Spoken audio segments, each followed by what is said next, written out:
We love children's books. There's so many wonderful books to choose from, and some don't always get the recognition they deserve. We hope we can shine a light here with our recommendations. Here's our top 10 for the month of July. Dandelion Magic. This is an adventure book filled with pirates and giant sea creatures that's interactive and encourages your little ones to engage with it. Warning, some spitting may occur. My kids had a wet blast. Meanwhile, this is an adventure book as well. Ever wonder where our kids go when we find ourselves on repeat, asking them the same thing again and again without a response? I think I know where now. This is a fun one you get to experience in different settings.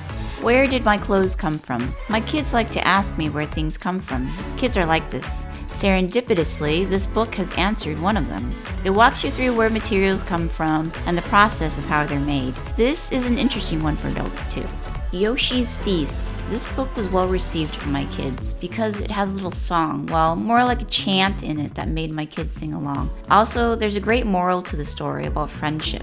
Gobble gobble slip slop. Gobble gobble slip slop is repeated throughout the book by, yes, a cat, but no ordinary cat. Those 4 words were fun for my kids to say repeatedly. There's also a moral to the story and getting a taste of your own medicine. Twig. When my son was a toddler, this book was all he ever wanted me to read. We knew the words by heart. I think he really loved the adorable and detailed illustrations. There's also a great moral to the story, one that I think resonates with us all at some point in our lives. How to Be a Hero. This book starts with Once Upon a Time as a nod to the fairy tales. My kids enjoyed the familiar references to the classics. It creatively weaves in the classics with a twist. Once Upon a Time, the end. For any parents with small children, I hear you. Getting your kids to bed is a process. Story time is part of that process. It's never quite timely, as that little mouse always wants a cookie. This book is all too relatable and hilarious. It also references the children's classics.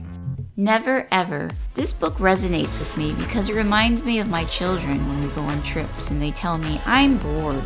It's whimsical and the illustrations are so masterful that the author/illustrator only needed approximately 15 words, give or take, to convey the entire story. Bunny Money. This is a story about bunnies and money, obviously. There's some math woven into the story, but done in a very entertaining way. This is a good start to teaching your children financial literacy. Please visit the 5 button below.